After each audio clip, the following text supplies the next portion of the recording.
Okay, good morning, everybody, and happy Thursday. It is nearing the end of the week, and we are all set for engineering the markets. My name is Jared, and it is March 10th, 2022. Let's take a look at what happened yesterday. Gonna go ahead and start the conversation today looking at the S&P 500 ETF.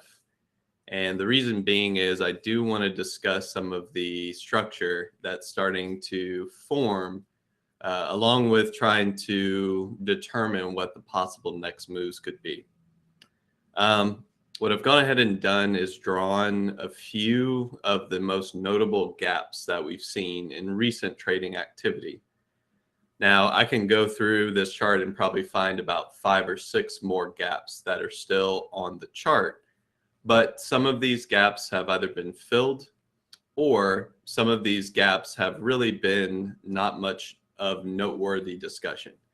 For example, gap downs that have continuation are simply continuing the dominant trend, which has been to the downside. And these are typically these gaps that form sort of actively throughout our trading sessions, and we see structures like a close and then an open. The market may be coming back to fill these areas, but then continuing the dominant trend as there is no attempt to reverse or recover the previous session price changes. We also have some of these historical gaps, ones that technically have been filled, but offered great sort of technical structure for us to position and even to profit take from the most the most recent bounce or a relief rally that occurred from prior. And this is, of course, around the time when Meta, some of the larger market cap names were reporting. Meta's gap down on earnings actually provided the fuel for this market structure gap to form. But I wanted to look at some of the more recent gaps because I think they're going to be in play for a while.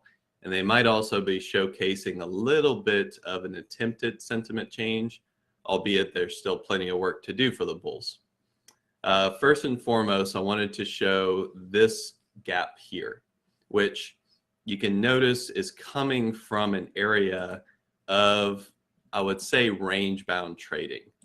You know, the market found some sort of relative top. We found a lot of intraday trades sort of trapped between approximately 425 to about 440 at the highest print. And as you can see on the session where the market attempted to expand to the top side, this failed. The market was unable to move higher, and we actually not only sold off on this session, but the following day a pretty notable gap formed. And while this gap is technically mid-range and the lower print of this intraday session was at range support, you can see that this area provided a structure of resistance leading into a much more sharp sell-off day and a breakdown of a failed expansion of a previous range.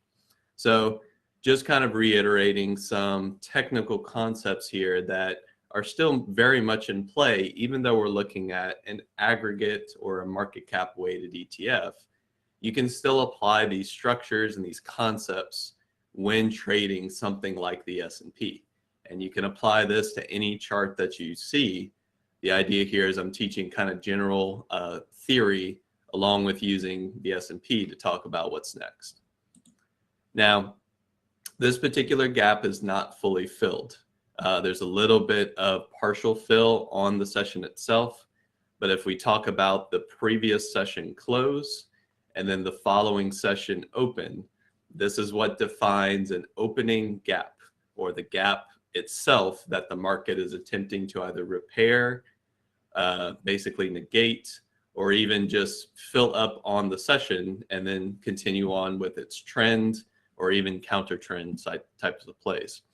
Usually this happens pretty quickly, but when it remains open, especially for a couple of sessions, you might want to start marking these because it'll be an area of interest moving forward.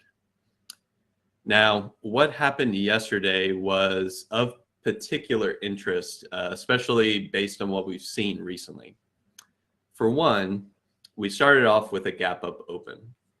And while that's not necessarily surprising, the gap up open was sitting above yesterday's close, which is when we closed pretty much near the lows. We had a pretty sharp downswing on Tuesday's session after a pretty decent rally.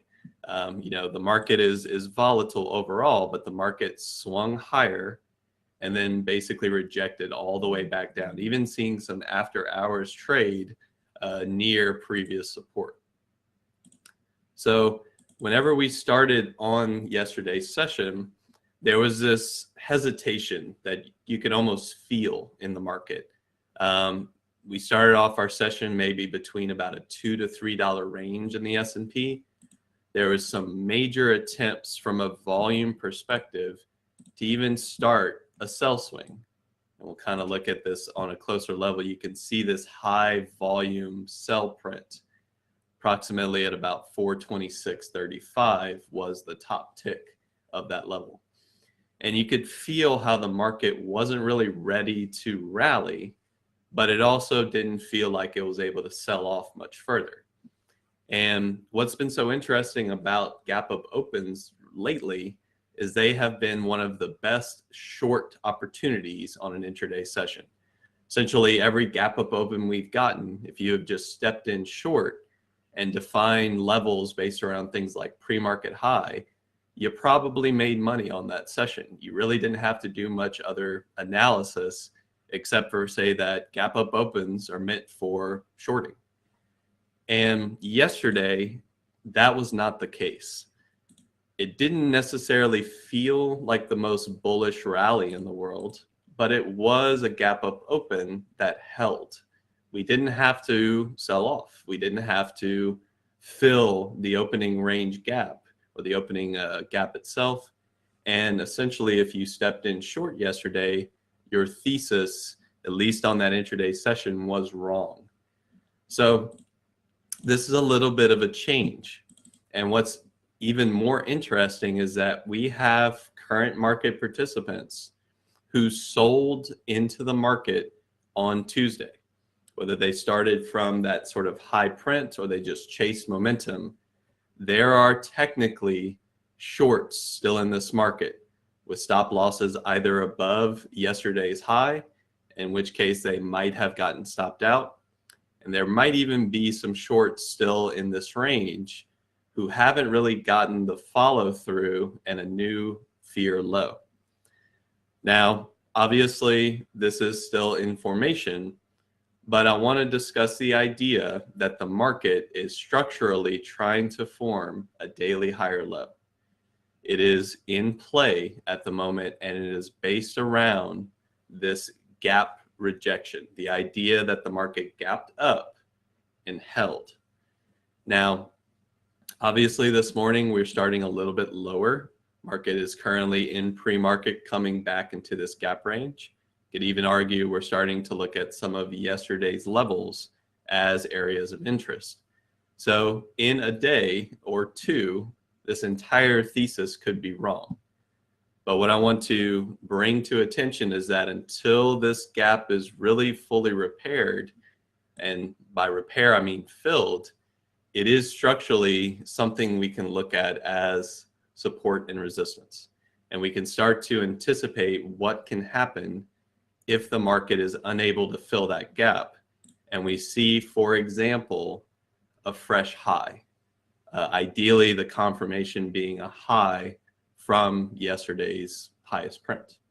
So all this in mind, it's an interesting gap structure because it's one that is not continuing the current daily trend, and it is attempting to negate what is now forming as a daily higher low and potentially seeing a structure of tightening ranges.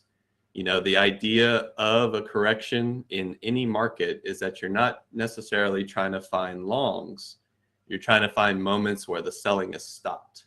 And those are opportunities to either look at recovery bounces, dead cat style bounces, or even looking for the bulls to try and change short-term trends. Those are all tradable in their own different ways, but understand that the core downtrend is still very much intact. Bulls have a lot of work to do to prove that they are done selling, or at least done stopping out at the low. And the bears are obviously still the ones who have control, but short term may have just lost a bit of edge. So I want y'all to keep this in mind, because as I shifted into the heat map yesterday, it was a very risk on style day. What we've seen lately, and I brought it up yesterday as a sort of quick inverse correlation, is that whenever the market is weak in energy, and we saw this on Wednesday with the, or I guess technically it was Tuesday, we saw that intraday inverse correlation, sharp sell swings in things like Oxy and all of the energy stocks. That is what allowed things like the S&P to have a low to high rally, about a 10-point rally from the absolute lows. Now that faded, and it's mostly because there wasn't any participation on that day. There was no real bull behind the move. We were just seeing sort of a release of maybe some energy in the energy sector. But yesterday, very clear that the entire market as a whole was bullish, except for energy, utilities, and a little bit of consumer staples. So from the heat map perspective, very much a risk-on style day. And some of the more outperforming stocks are the ones that actually kind of led the rally. They had the market cap to do it. NVIDIA was a pretty decent example in the semiconductor space, up about 7% yesterday. We have stocks like Tesla and all of our major tech stocks close to 3-4%. They're definitely going to impact the S&P. And then even communication, which is all of which is seeing recovery. It's not like this is just an all-out bull rally, but from the perspective of yesterday's open, it's different. Something has changed about this this heat map, and what we want to see is how far can this continue? Are we seeing the market starting to regain some appetite for these sectors, and maybe relinquishing some of the profitability in sectors that we know have been quite strong, which is energy and utilities, of which most of them have either had technical rejections. Energy is seeing sort of that indecisive activity near some monthly resistance zones. And then last but not least, crude, which did have some volatility yesterday in the form of additional OPEC discussions and Iraqi ministers discussing supply and demand of oil moving forward. And, you know, from the perspective of the daily, it's certainly a large sell swing, but I just want to zoom this in to show just how violent this product got on yesterday's session. Very notable sort of support area, and then the volume really coming in on the sell swing. We're talking about drops here, even if I just measure from support, approximately 10% to the downside. And then as we saw earlier in the chat room, another 10% to the upside. So definitely tradable. If you're a futures trader, this is probably an environment where you have to be a little careful, but there's definitely some opportunity, especially on the intraday.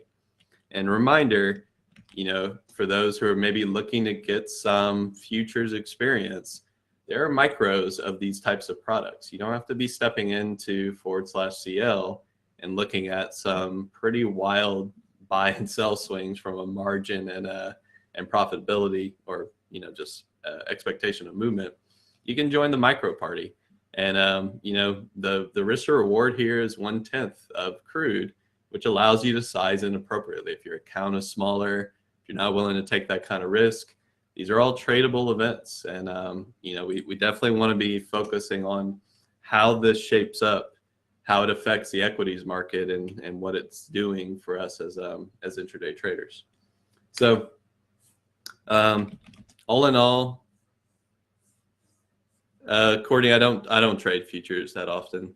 If I do, it's going to be in thicker swim. But all in all, nothing really else is decisively changed about the current conditions of the market. The VIX is still elevated. We haven't really seen any trend break.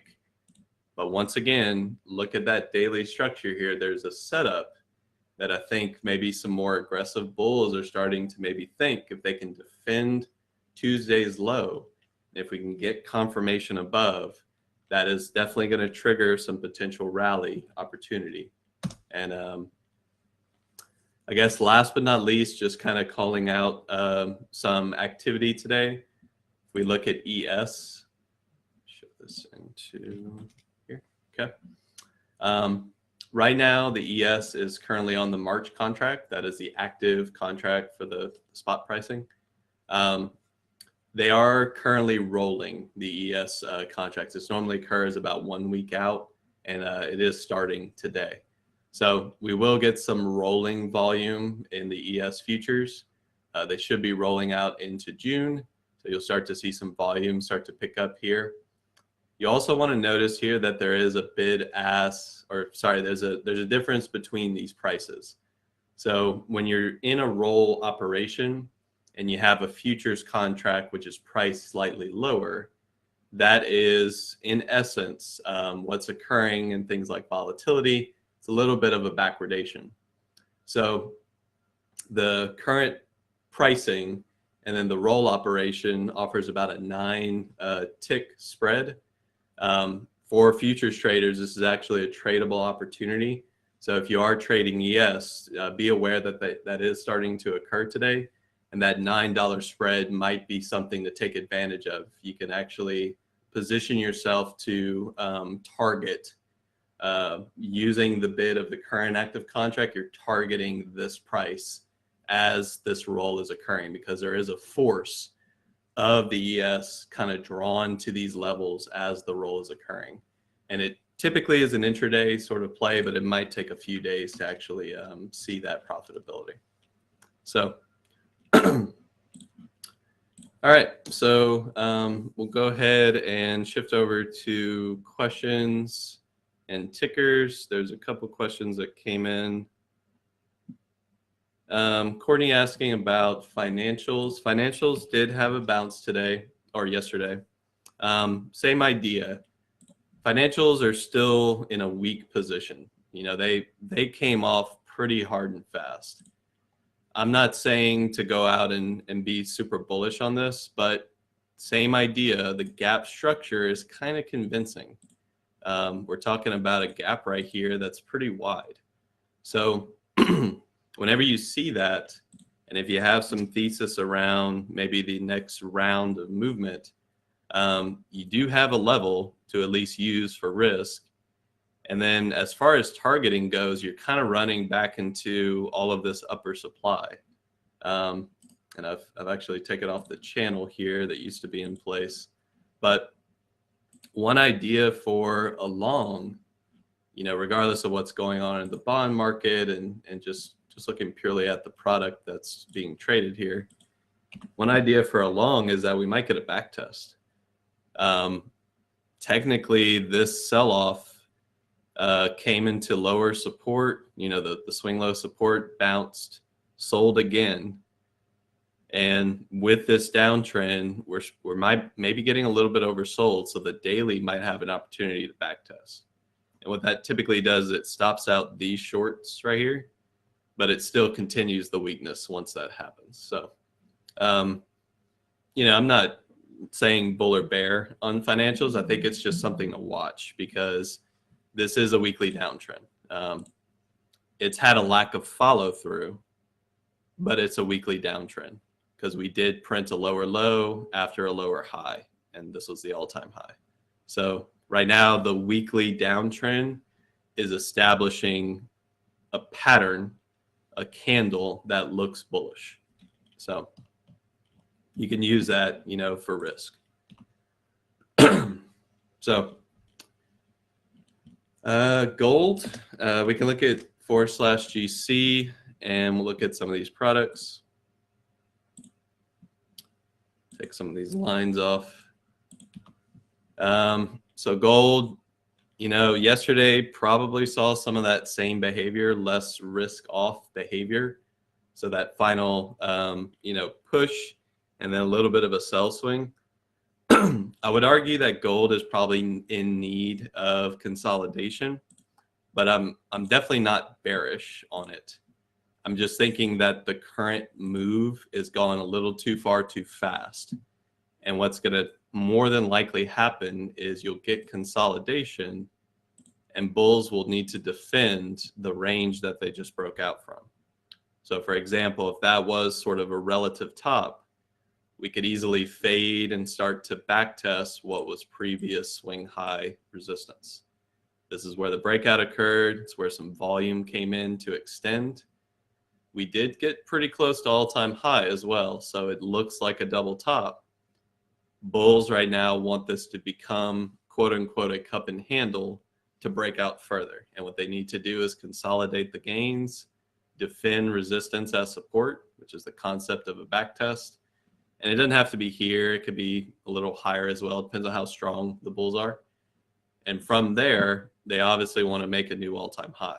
That's the goal in gold right now. Plenty of opportunity if you're in the equities market. Look at this volatility. This is crazy gold volatility. We haven't seen this in a while. And if you're an intraday trader, this is great. I mean, this is $2, $3. You can easily get very tight stop precision on these types of products. And if you're a swing trader as well, you might be looking at these products, GD, XJ, for swing opportunities. The buy swing might have stalled for now. Doesn't mean it's over. It just means that the trend is consolidating. And the next wave of the trend will kind of be dictated by where the bulls defend the swing low. So, take a look at some of these products. Gold is an actual company. This is Barrick Gold, but definitely strong. Probably want to wait and see how they defend this high right here, but they're already kind of forming that structure. We broke out, we back tested. So it's a little volatile up here. Usually these kind of fail initially, but watch these rising moving averages, and GLD is just the ETF for gold.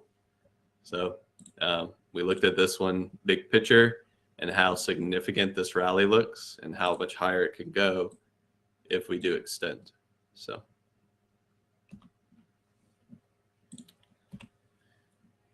Do ES futures impact SPY movement? Yes, they do. So ES futures will drive buying and selling in the underlying products. ES futures, by doing that, will dictate where the SPY is going because the SPY tracks the SPX. So if I am hedged in volatility and I sell ES futures, it means I'm selling underlying products to all correlate to the same market cap weighting. That will force the SPX to be repriced, and that will allow the SPY to move up or down. It's all cyclical, but certain derivative products are part of the volume that we see. It's just the idea that it's an aggregate. So, by selling the market and hedging volatility, for example, that's usually where some of the bigger ES futures volume comes from. That's when you start to see these correlated markets where the market feels like it's in one direction, up or down. It's usually hedging activity. Or it might be a catalyst. I mean, catalysts happen all the time, but, stuff like that. All right, so that's pretty much it for BBT. Let me look at YouTube real quick. CYRN. So these are probably low floats in play. I haven't looked at these yet, so let me take a look at them. So they had their runs, usually two extension run. We consolidate for a couple of weeks. 1, 2, 3, 4, 5, about a week and a half. We extend. Right now we have a lower high on the hourly. We did print a lower low afterwards, and we're consolidative. Definitely. I mean, they were in play. I'm just not sure. And I'm also not sure what these companies are. Yeah, I don't have any data on them. So depending on what sector they're exposed to, you might want to kind of see if some other stocks in this sector are moving. These are low floats, so they're either in play or they're not. So I definitely want to be involved on these days, and I want to try and avoid or be cautious on these days when we're already below a swing high and we're looking at like oversold bounce scenarios. They're still tradable, but you need volume. No matter what, you need the volume. Lgbn, probably similar.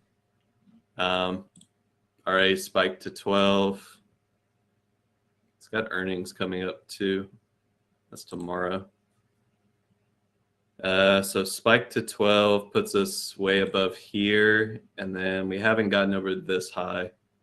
What I don't like about these charts is I want y'all to look at the drawdown size. It's hard to be positioned here unless you're just anticipating this rally and you just say, okay, it's trending, as long as we don't just fall down $1 or $2, I get some of this move, and then I have to basically wait for hours to see any long opportunity. Now, if you're shorting, that's fine. You're probably looking to get shorts and you're borrowing shorts for some of these plays. That's a different style, not something we typically look at. So I'll just kind of leave it at that. Google had the bounce yesterday, similar with the rest of the market. Probably keep it within the bounds of the most recent swing high and the low that's still being defended. Once again, higher low scenario here, but 3-day sell swing, kind of sold near the low, definitely pressure, and then we bounce, gap structure, and then there's basically a top here, whether you mark it as the highest close candle or the highest actual print. That's up to you. But Google's similar to the other stocks that are covering. Now, we do need to bring up Amazon real quick. This did get a boost yesterday because they announced a 20-to-1 stock split, and they also announced share buyback. So another reason maybe to be thinking a little bullish is that if you see Amazon getting bid today, Amazon's enough market cap to kind of move the stock market. So, we have one of our top 5 to 10 stocks with a catalyst. And it's not the most bullish thing in the world, but we've seen stock split news lead to massive rallies in the future.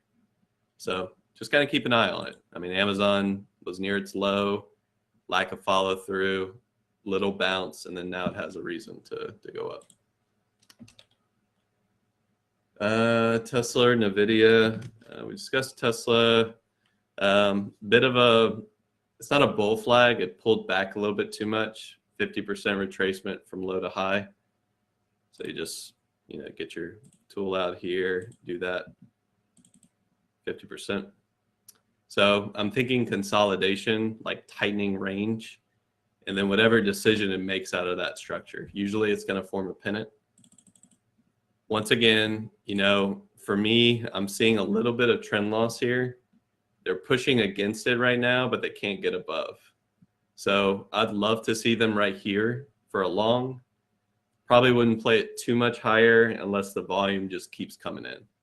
So, if you're long trading style, probably here, maybe the 20 on the weekly, defending the 50, and obviously a little bit broken in the trend structure. We're not defending this trend line anymore.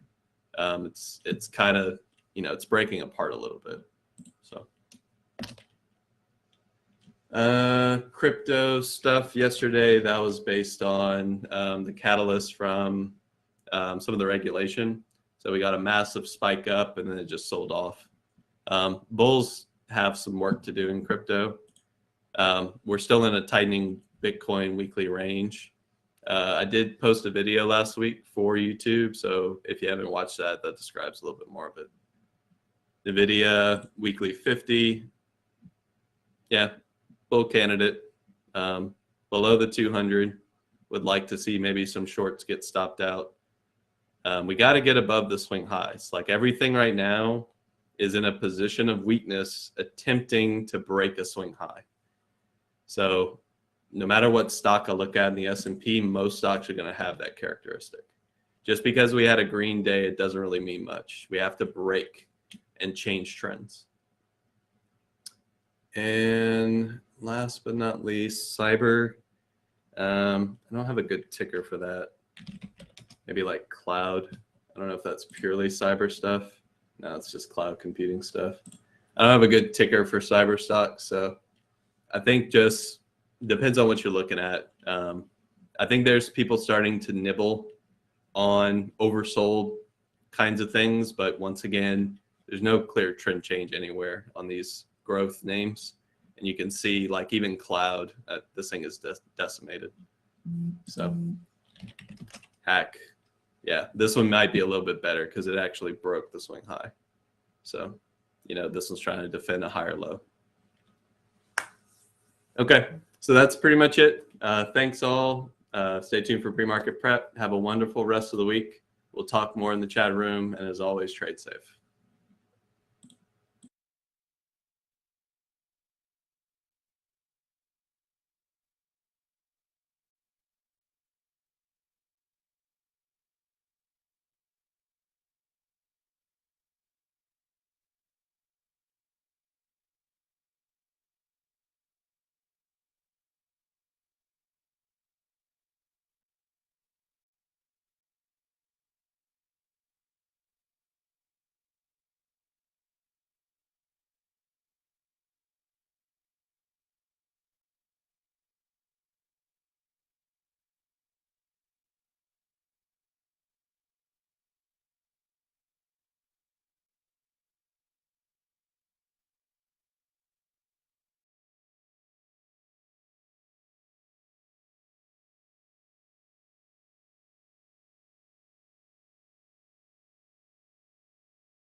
Good morning, everyone. Welcome to the pre-market prep. I hope everyone's having an amazing morning. Hopefully, you guys had an incredible day yesterday. Good morning, Thor. How are you doing today, my friend? I am great, Carlos. How are you doing, buddy? You get everything taken care of this morning? Yes, I did, man. Literally just sitting back to my desk just a couple of minutes, so we'll be I know you good had to to. You still go. got your jacket on and everything. Yeah, yeah. It's I literally just walked in. Um, For those that don't know, my parents got locked out. They don't live far away from me, next town over. So they got locked out right when Jared started his show. So I ran over there and took care of that and shot right back. So, uh, guys, welcome. Let's take a look at some of the stuff we had yesterday on our list, guys. Let's hop right over here over to our watch list. We had CCL on deck. We had American Airlines SFix, which, by the way, was, I think, this was my what you would call Thor, my Romo of the day yesterday on SFix, because I mean, it's funny, you were talking about conviction over on how Eamon is, has such conviction on his moves yesterday in the chat. And man, my conviction that this thing was going to be a long was so strong. I mean, I knew it. And I never say that as much as Brian does, but I knew it. This thing was just insane. And I missed it. For some reason, I just didn't get in it. I didn't get in it. And I caught half of the move, like I think it was like over here or something. But I knew this thing was gonna pop up. It was down huge. Pre-market would show some strength, and I just completely missed it. But it is what it is. This is XFix, guys. What in play yesterday was down like 19-20%, some crazy number. And it popped up pretty good, trying to close that gap. We had American Airlines on deck, which look at American Airlines, guys. Just the chop we had yesterday, the Chop indecision. fest. Oh, into the market open was just unbelievable. A CCL, similar situation on it as well. You did get a better open, but still very choppy with a lot of indecision there. Oxy was really nice. I mean, it doesn't get cleaner than this, guys. I mean, just a beautiful pop, great continuation. This stock has definitely been in play, and this is why this is one of my favorite stocks to play in that sector. When we've got a whole bunch that you can choose from, Oxy is usually the one that I go with. Apple as well, a little bit choppy. Again, it did get on a bullish trend here, but not the cleanest. And then we had also AMD as well. Just a lot of sideways action yesterday. Was not the easiest day on our watch list, that's for sure. But we had some good call outs by the chat room. We had a Bumble yesterday called out by Brian. This was an amazing pop here, very early on, right before the pre-market started to get going as well. Then you saw some choppiness after that. So you had a nice little pop there. There were some other ones too that were called out in chat that were pretty decent. That did not make our list when we first put that together. All right, with that said, Thor, what is the latest and greatest on the SPY and overall market this morning? Just FYI, forget those notes there on the side. They are not for the present day. Excellent. Well, hey, everybody out there. The stuff below is not accurate, as Carlos said, and neither is the name. I'm not at Norm BBT. I don't have hair. That's right. Norm does. I'm at Thor Young, if you ever want to find me on Twitter. So I'm gonna hit a couple of things. I'm gonna talk a little bit about earnings, some announcements, some general news, a little stock news, and then finally I want to talk just a little bit about the crypto executive order, and how that kind of breaks down a little bit.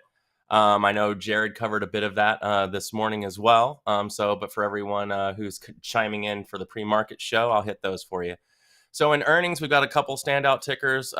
We've got JD, FCell, Docu, Oracle, Rivian that really stand out. Also BLNK, CRWD. Most of those are stocks that we can tend to have some movement with. So those we'll keep a look and see if those are popping up in our gappers and if they've got volume. Right now, the volume overall on most tickers across the SPY is quite low. Not surprising, since the consumer price index numbers and initial jobless claims were not set to come out till a few minutes ago, which they did. Initial jobless claims for March is 227 versus 216. So estimated was 215 on the prior was 215. So a little up. So, and the market is responding to that. I did notice the SPYs pattern and level 2 both looked quite bearish at the beginning of today.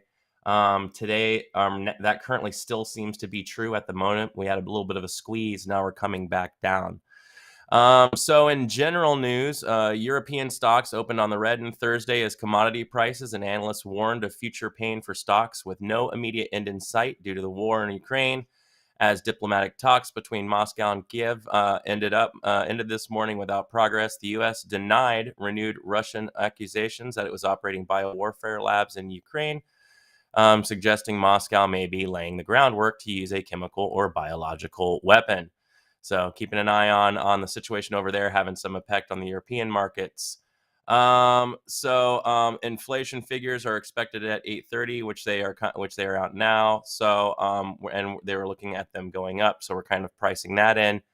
Yesterday's oil retracement could have something to do with Germany not wanting to ban Russian energy imports. It's also likely that White House's announcement that replacing Russian oil with oil from Venezuela or Saudi Arabia would lower prices. So additionally, the UAE caused some market volatility. As it said, it could call on its OPEC Plus members to boost oil output at a quicker rate.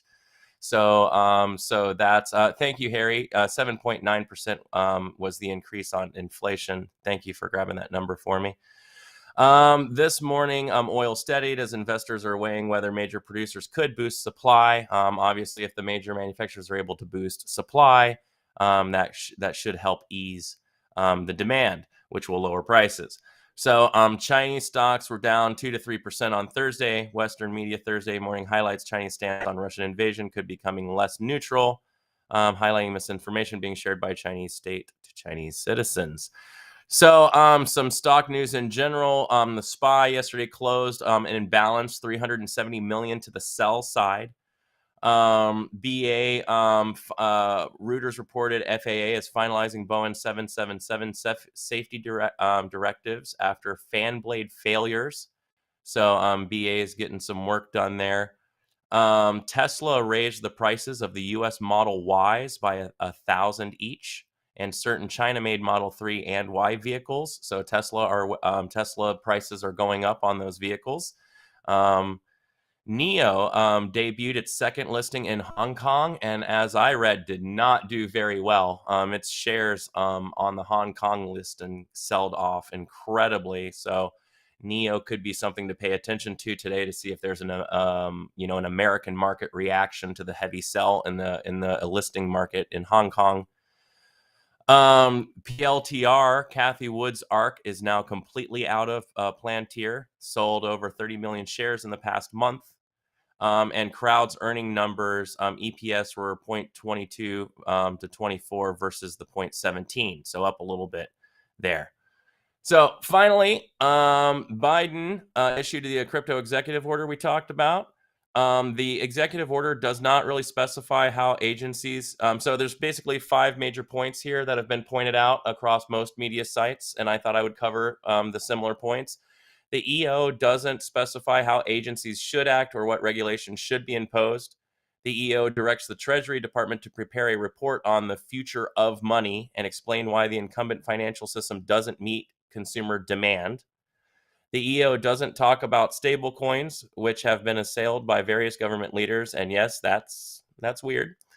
The government wants to know what kind of impact mining has on the environment. Crypto mining is a cornerstone of crypto, such as Bitcoin, obviously. And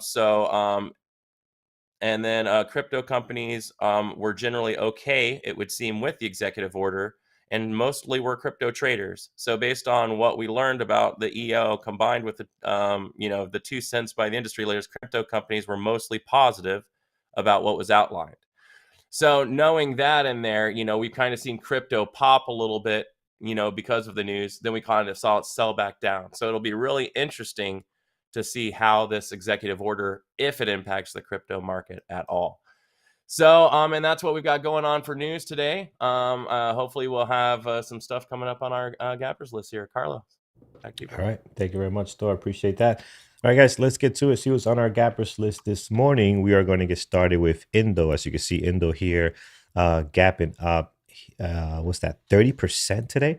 So 30% this morning. I mean, this thing has been wild, guys. This is the one that went from, what was it, 16? Like 16 to about 20 the initial day. Then here we had another day going up all the way to 90, slams back down to 30, and then we've been getting some follow-through action here this morning. So already pre-market action is really, guys, you got to be careful with this thing. Very, very careful. If you guys remember, I think I told you guys I traded this with like 100 shares, and even then you can't take your eyes off it for a second. This thing is just wild. So very mindful, up 31%, 796,000, sitting on the American Stock Exchange, which I don't usually like. Again, very, very risky, guys. Be very, very careful. And there's some other ones on there you could follow too. You do have, I think it's HUSA, HUSA. also in play with that news. You have what's the other one? There's a few, but these two are the ones that seem to be doing pretty well as far as the way they're moving. So again, be careful. This These energy, U.S. these are Yeah, I did mention today. They actually announced that they're mobilizing to put in two new wells for oil extraction. So, and that news came out today. So, yeah. not surprising to see INDO still catching it. But I do want to mention that yesterday, someone in the chat, Scion, actually posted this, mentioned it, and it was true. The spreads on that stock Oh, were horrendous. nasty, nasty, nasty. You just you again, you got to be very, very careful. So this morning when it was popping up here, I think the spread at one point was $3. So even trading Yeah. pre-market, a $3 spread, I'm like, how do you get into that, right? So got to Yeah, I mean, look you at that. expect like a $3 spread on a Tesla price stock, Right, maybe not exactly. not on a not Right. on a $40 stock. Absolutely. So one tip, if you are looking to trade this, if it still falls within your, bread and butter type situation, use a limit order. Use a limit order so there's no surprises when you're getting in on what you're going to get filled. But if you use some kind of market order, it can be pretty crappy. Um, Yeah, and on your stops, be careful there because your limit order can get gapped. oh yeah. So just because you have a limit order on the market, that means you're trying to obligate the market maker to fill you at a price. And if they don't want to, they don't have to. Hmm. They can go right past you. So you Yep. got to be those stocks, man. It's especially for risk management on the back. That's why at BBT we preach the tight spread. It's not about limiting your potential. Or at least not potential for profit. It's about limiting your potential for loss. And Absolutely. that's how you stay alive in the trading game, is by keeping your losers small and letting your winners run. And we don't want it to be inverted, do we? We don't want those losers running on us, and we can't do anything to get out of the position. Yeah, absolutely. So, too many times we see traders do very well with mid to large flow stocks. They do amazing. Then they come and try out this low flowish stock here, and they blow 2 months of profits. So very, very careful. We spoke about HUSA already. That's on deck here. LGVN this morning. What is this? We are up 17.4. I don't like the way this is setting up pre-market already. You got this one initial pop, and you've just been selling down here right back to where you started. So I avoid this type of pre-market activity. I just don't like it. There's just no follow through the volume, although you're getting quite a bit of it. It's just I just don't like the setup at all. Too many times I have not seen this worked out very well with too many fake outs. So I'm gonna avoid this one for now, guys. Also low flow, 3.2. So guys, for low flow stocks, we need a very defined pre-market action, like for example, like an Indo pre-market action. See how good that looks. And also HUSA, you see the ABCD patterns after ABCD patterns. That's what you want to see with volume, right? This one here is not cutting it for sure. MARPS, we've seen this one make some noise as well. I guess similar situation there. IMPP is another one. Again, all of these are popping up today. So you could pick your favorite ones if you are going to trade them. Some are more riskier than others. I know Indo is very, very risky. So just be mindful of that. All right, getting into NTRA. This gapped up down, got pretty nice yesterday, sold off, and today they're looking to recover. They're up 14.1. I mean, it's one of these weird stocks. I think the volume is very light for the most part.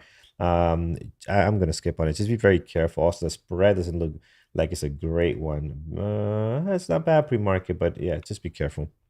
Here's a CRWD. This is Crowd, and they are up this morning 13%. Norm, what was going on with this one? I'm sorry, not Norm. Thor. We had Yeah. earnings on this. I think you mentioned Norm it. would also say earnings. Yes, he will say earnings as well. All right, we'll make sure the guys are with us as well. All right, so post market earnings, I see here now too on the 9th, so that is good there. We got a nice little pop. It's a hit or miss stock. I can't say Facts. I'm a huge fan of it, but it's a hit or miss stock. We'll put it on deck here. Use G again, another one here, guys. Another energy company ripping it up here. CYRN. What is this one? This was active a couple of days ago as well. But regardless of what it is, I mean, just look at the pre-market action. 180,000 shares traded for what we're looking to do here. This is not a great volume or a great pre-market action, and not a great daily. Yes, you got a couple of pops in here, but for the most part, not really a great daily. Maybe this is not a SPAC, but it looks like it got really active. End of last month here, the 24th, started to get going.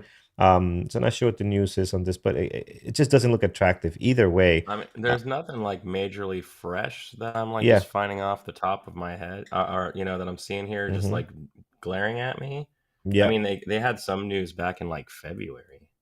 I'm noticing also they're a very low flow stock, guys, sitting at 2.6 million. So this 180 here, that volume is not going to cut it. All right, let's stop here. Let's see what we have on our gap down list, which seems to have a lot more, starting with ASAN. And this is Asana. I'm not sure what kind of company this is. What where they fall under?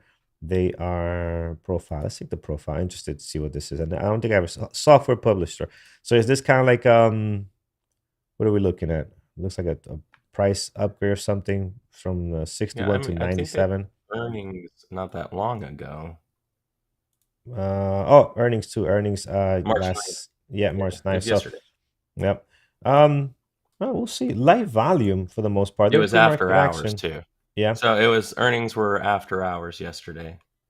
Yeah, pre-market from 7 o'clock this morning, not looking too bad. I do like the drop here of 26%. That's always nice. Concerned with the type of volume you're going to get here today. Obviously, you're getting 651,000, which is great, but for the most part, this seems to be a stock that doesn't trade heavy volume. So maybe they're leading the way on the gap down list. Worth watching. We'll keep them on here. CPNG this morning down 11%, not looking great. 1.2 million shares traded, but look at how this is trading. That is not exciting at all. Yeah, I'm gonna pass on that one for now. Becky, also another one that tends not to trade the best. Their volume has been slightly increasing, here 24 million from like 12 or less. So that could be interesting. They've been getting slammed. The last couple of days, you can see how nice these wide body candles are. So I'm sure some really good trading happening there. We're kind of flattening out a little bit here. Not sure if that's gonna create some chop for them.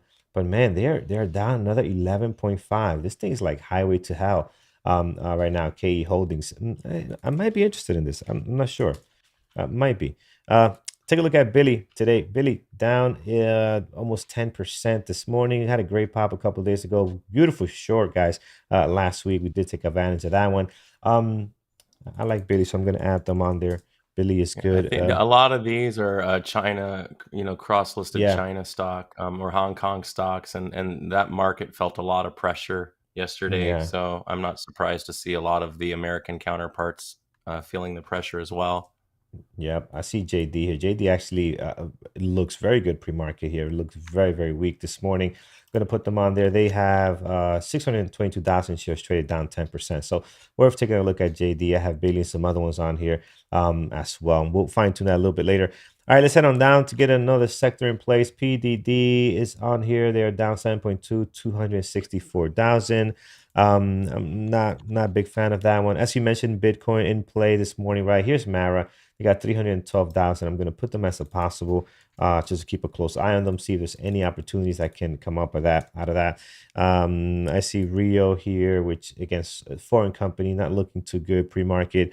And I am going to stop here. A couple of names towards the bottom there. We have Bumble, which was in play yesterday. You know what? We both looked at Uber yesterday, Thor, and we decided not to put it on our list. I wonder how they. Oh, yeah, it's horrible. It was just nasty. I'm glad we took it off. Look at this action, and this is typical Uber stuff, right? You get volume, and just look at this. Every candle overlapping the previous candle. Now, I'll give them a little credit because there was a lot of chop in other tickers as well, but this is typical Uber stuff there. No, So that is Uber. That yeah, that is how Uber that's it. trades every stinking day All of the its time. life. I said Rare this occasions, yesterday. yeah, yeah. I said this yesterday. I said I can't trade Uber. Uber's on like my do not trade list because Ban I list. don't know why. I like to think I'm pretty good at reading price action. Uber Hmm. kicks my tail every single Yeah, time I try and take a trade on this thing. I lose money on it. I don't know why.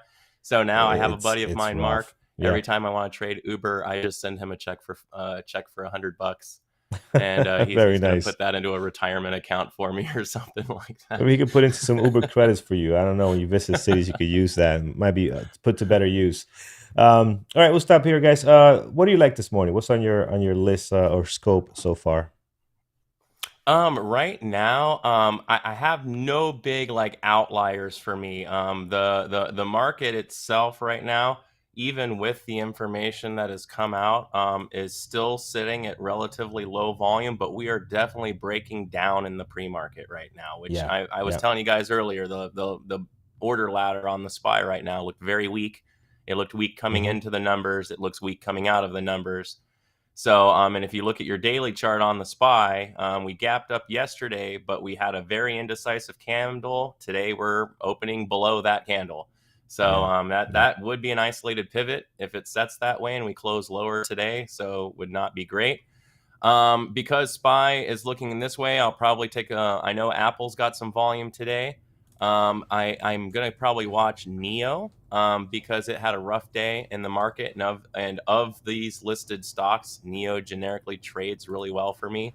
And then I'm gonna keep a side eye on like Oxy and maybe Crowd or something like that, just to see if something develops. It's still a little early for me. My watch list really starts to build 10 minutes into the open because I don't trade the pre-market. But we'll see how this goes. Oxy right now. I know Eamon's watching Oxy, but Oxy, if you look at the daily chart on Oxy, 1, 2, 3 days, I'm not sure if they closed to the exact penny. Hold on, let me check. Almost. 58.77, I mean, 58.74, and 58.58. So you had 3 days with the high of the stock being within like a couple of dimes, right? Which is mhm. pretty interesting. Today, we're opening right there.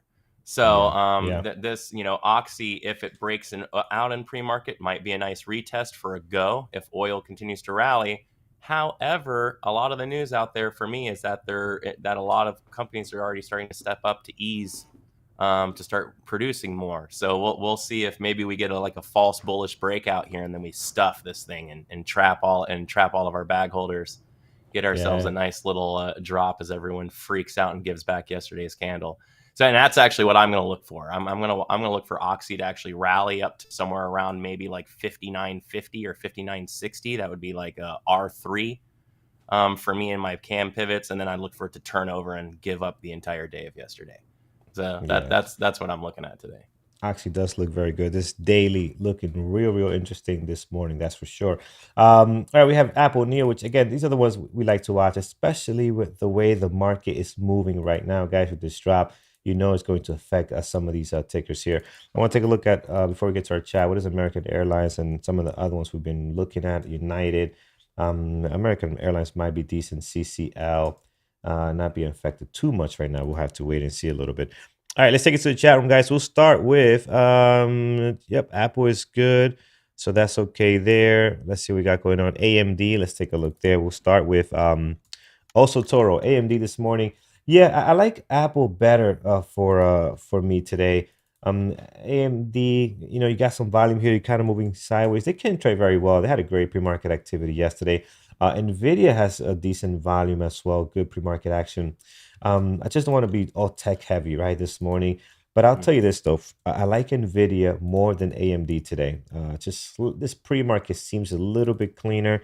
Again, not by Nvidia's much. actually for Nvidia, it's had some Yeah, clean moves. Nvidia yeah, has yeah. been a much better trader the past couple of weeks than it had been previously. I used to really not like Nvidia. Lately, Mm-hmm. better. Oh, by far, NVIDIA has changed. It has started happening when they had R4 this. breakout on it yesterday was epic. Yeah, it was like I think here that we started watching it almost on a regular basis. Look at the difference in volume after November. It has Yeah, exactly. really changed the way it trades big time. And look how wide these candles are, right? They're not getting these small little candles here with a couple of breakouts here and there. Every day you were having like these crazy moves, right? Since then, it has kept up that volume. So you're getting some really good continuation on Nvidia when it has a direction, when it picks a direction. So I'm with you there, man. Like Nvidia a lot this morning. We'll put it on deck. Um, uh, who I missed here, where I left off. Baba Triple H is giving us Baba this morning. How are we doing there? Baba's down 4.1 with everything going on in China. Yeah, this could be good. Baba could be nice. I actually do like Baba probably better than JD. But today, JD is pre-market looks really interesting. Usually Bob is the one I'll keep over JD, but I like JD today quite a lot. We do have shares for short. I think that one can be a lot of fun, guys. Midas, I'm with you there as well. Heading down here, we have a Triple H CPNG. CPNG, what's this here? We're down 12.6. Did we look at this? CPNG, what is this here? Not a low flow stock. Very interesting price action in the pre-market. We'll need more information on this one. Let's wait for this to develop a little bit more. We'll come back to it later. Let's head on down here. We do have CPNG is good, JD is good, NVIDIA, we have it there as well. I think we might be all set here in our chat. Excellent. Let's see what we have over on YouTube, guys. Let's take a look. American Airlines Tempo. Yeah, I was looking at that one earlier. Yeah, I like American Airlines. I think it's worth taking a look at here. American Airlines. United doesn't look as attractive right now, but they can get going as well. But American Airlines definitely 775,000, looking interesting today. Amazon RF SF SRF, your username there. Yeah, Amazon. It's a tough ticker to trade. This is the mortgage stock here. A ticker price. I mean, they're up 3.7 right now, giving some back this morning. Nice gap for them today, as high as 29.80. But again, intraday trading, this one, it's for me, it tends to be a little bit more difficult. Just the price throws me off. I just look at the price like, wait, I'm taking 50 shares on a $3,000 stock. That's interesting. So it's Yeah, just they've got a it's just split interesting. coming. Yeah, So yeah, it's starting to gap in anticipation of it's. I think it's like a 20 to 1 or something like that split yeah. that they're gonna do. So you So definitely can see some anticipation as people are getting excited about that. right. Yeah, that's a big gap for them today. So yeah, they're definitely in play. If you like Amazon, you can put it on your list. I They're think I definitely in have like play. 4 shares of Amazon in my long-term portfolio, so this could be really good for me actually. Very nice. Very I'll now nice. have I'll now have like 12 shares or something. Yeah, he has soft shares from like when they were sitting at like 800, right? Back in the days. No, I'm sure I bought them higher. No, I'm kidding. All right, guys. Let's take a look here. Nvidia is good. Yeah, I like Nvidia as well. What the stocks? Yeah, yep. Let me see what we got going on. NCLH, Daniel. I have CCL, I believe, right? We looked at CCL. Actually, we didn't put it on here. NCLH this morning.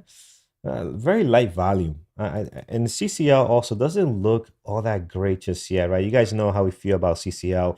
We like to right now. It's 9 o'clock. We like to have them at like a 1.5, over 1 million for sure. We're not seeing that yet. Does not mean that they cannot get going quickly here and set sail. But right now, it's just not looking too good at the moment. So American Airlines, on the other Set hand, sail. I see what yeah. you did there. Oh, I like that.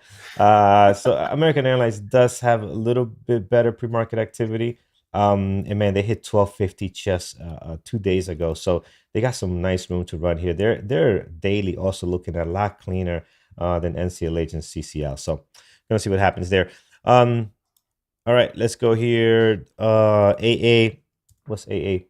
Is Alcoa? No. Brian does trade this very well. I think some other moderators do very well on this one. I don't look at this one. It's just it doesn't. Brian trades everything well, so He that's trades. that's not a You know what? that's What not a have? good Yeah, comparison. He is the yeah. prophet of profit. I You're think he absolutely actually right. can see like 10 seconds in the future or something. It's the craziest thing. Which, by the way, would be like my superpower. How cool would it be if you could just see like you only need 10 seconds in the future. You'd just Uh, own the market, right? I But agree yeah, I think I 100%. think Brian actually has that power because it's you said I knew it earlier. Yeah, Brian yeah. wrote he made the T-shirt, so He did. He absolutely did. All right, guys, let's get to it. Let's go over to our community events and announcement. We got quite a nice list this morning. Very diverse list, different areas. We got some Chinese stocks. We got some EV stuff in here. We got some oil companies, energy, and we got travel. So in tech, I mean, doesn't get better than that, man. This market is amazing. Let's get to our announcements. We'll come back and fine tune this list. All right. Every Monday, everybody, we've got some fun things for you with the guy who's running this show, Mr. Carlos. We do our onboarding. Now, I'm going to talk to you a little bit in a few slides about some promos that we run that get you a weekend here, and that gets you access to the onboarding. So you get to come hang out with Carlos, the guy you know from YouTube. He'll go through basically everything you want to know. We also often have Mike and Kyle in there. Mike, covers psychology aspects. Kyle covers platform and technology. So it is becoming one of the hot segments to be involved in. Even if you are not here for an onboarding, it's just great knowledge every time. Technology webinar on Monday, we had DOS Trader Pro Q&A. Kyle, just being the man in software programming background, so he knows this stuff really, really well.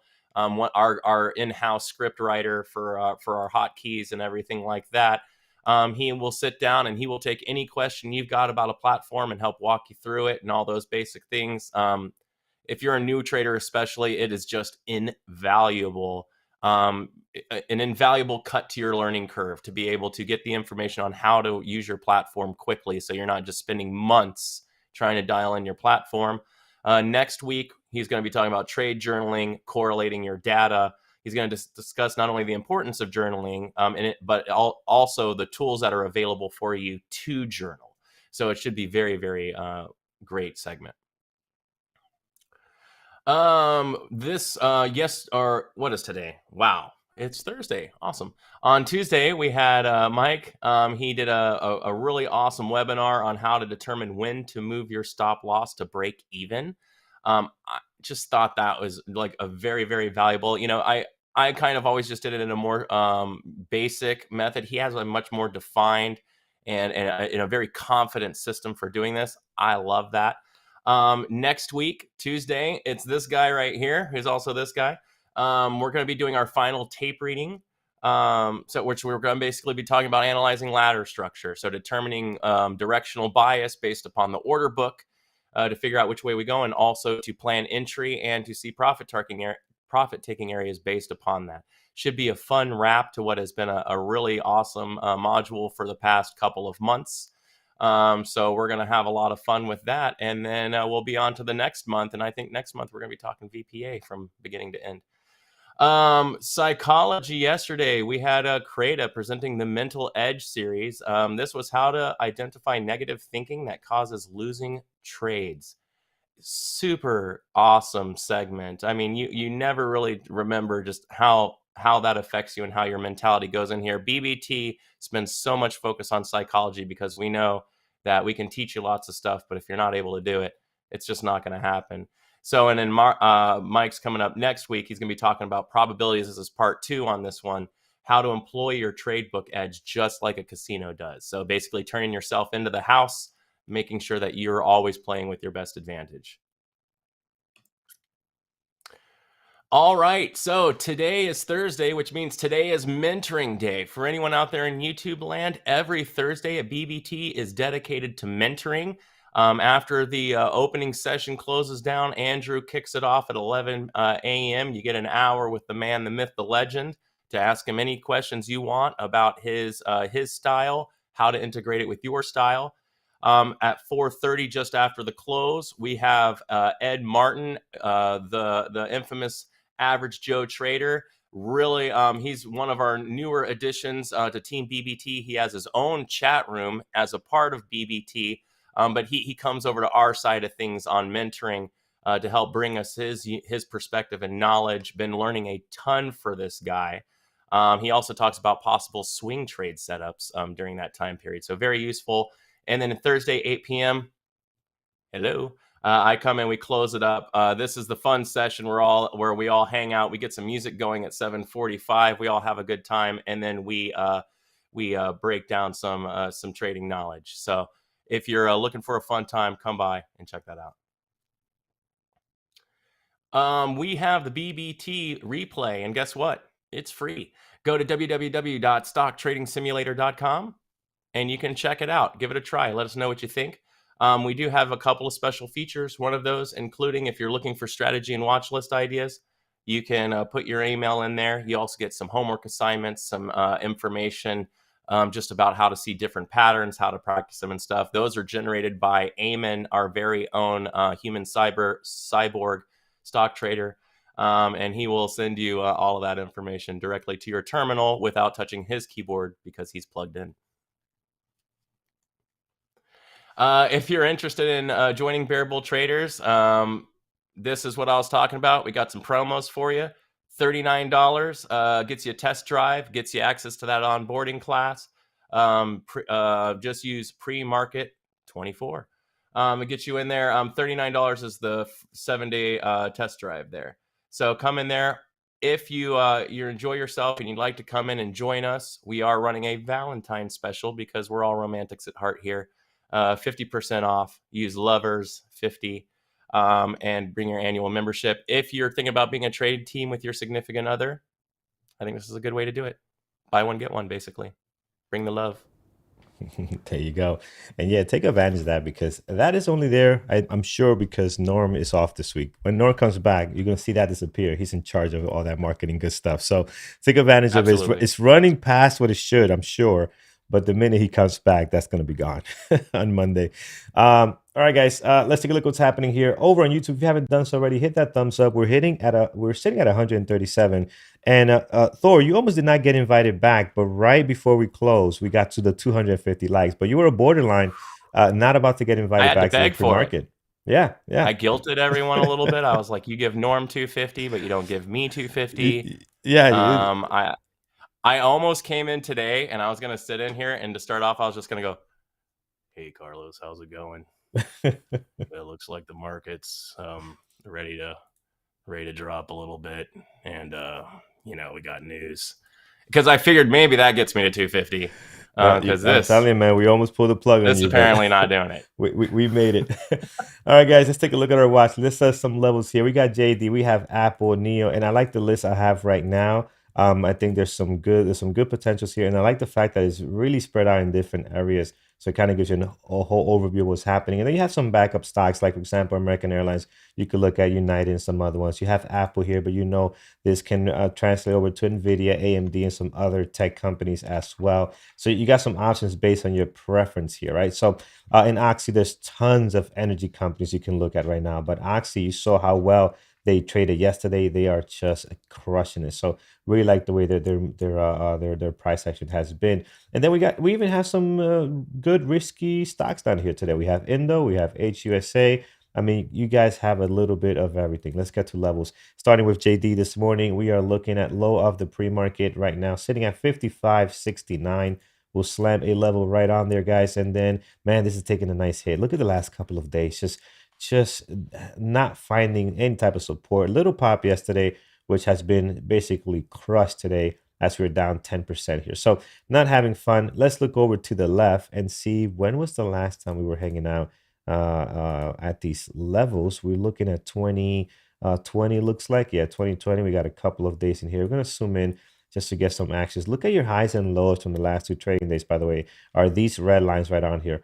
Right, no coincidence. They're at levels where the daily has found some kind of support right on there. So you see that even this one here is slightly at a level of resistance and support as well. Towards the bottom, you got the main area here. This is a big level, right? You clearly got resistance. You got a lot of support happening here. Not the best daily. You can see how choppy this thing is. In here, maybe a minor area around 52.93. Not a great level like 51.14. But it's decent, 52.93, a couple of days, opening, closing right on there. So we'll keep that there. We're going back quite a bit, guys. We have not been here in 2 years. So definitely in some lower territories that we have not been in quite some time. Breaking through that 55.69 now. We try to hold, we're not holding. Man, the weakness just pouring in on JD right now. We'll come back and set our low of the day. See where that ends up. Here is Apple, guys. I like it this morning, 1.5 million. We're moving sideways right now. I hope we can trade better than yesterday, though. I'm hoping we can get some kind of movement today. 159.85, your low of your pre-market. Be above, towards the top, you got highs and lows from the last two trading days. 162 is your high of your pre-market. So you're pretty much set all the way up here. A lot of support, resistance happening right over here where your previous day close is. Now towards the bottom, guys, I think you're pretty much set. I'm only going to mark down this day here. I don't think you're going to get there today. That's a big drop, 152. But again, we'll mark it just in case.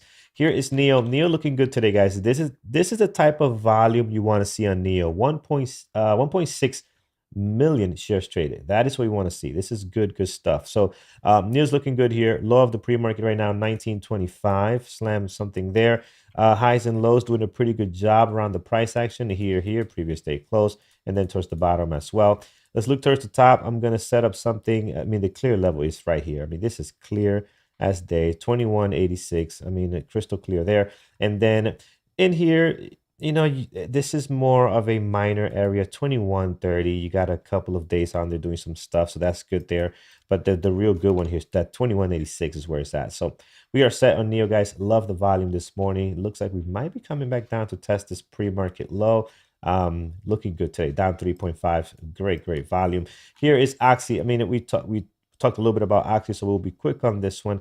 Just this area here, this 58.75. It's just insane how every day here, you mentioned this too, Thor, we're hitting exactly to the T almost. So as far as levels towards the top, you're pretty much set there. Towards the bottom, main levels down here, you got a couple of days showing good support there. You got this one here at 52, 54. And then the candles here have been pretty wide, so you don't have much to go on in this middle area here. But what we'll do is we'll just mark down the opening, the closing of these 2 days here, kind of like an area around 55.17. Again, not a whole lot of weight on that one, guys. We were just kind of speculating that this area here might have some good stuff in the pre-market, in the intraday action on these 2 days there. Here is Baba, again, another Chinese company, also taking a hit, down 4.2. Low of the pre-market, 96.48 was slamming level there. And I think that's all you need, right? Yeah, that's all you need. Highs and lows doing a pretty good job. You can mark down the high of the pre-market if you like. But for the most part, I think you're pretty set on this one for now. American Airlines stuck between the highs and lows of the last 2 trading days. Low of the pre-market is a little bit lower, but I like this level here. This is where I want to have a level at a 1390 because it might be, yeah, 1390. Because you've seen some good support happening there in the pre-market. Try to hold that. It has dipped a little bit below it, but either way, this is where you want to have that set. Can you mark this level down as well, low of your pre-market? Absolutely, but I think this holds a lot more weight than the low of the pre-market right now, just because the instances we have banged our heads against that, right? Now, towards the bottom, you got this great level all the way down here. We'll put another one here at over at 1283, and I think you're pretty much set. You don't really have a whole lot here at the moment to go by. You can get fancy and do 1350, which is the previous day close of this day here, and I think you're pretty much good there. All right, guys, that is our lineup so far. Let's take a look at our moderators lineup.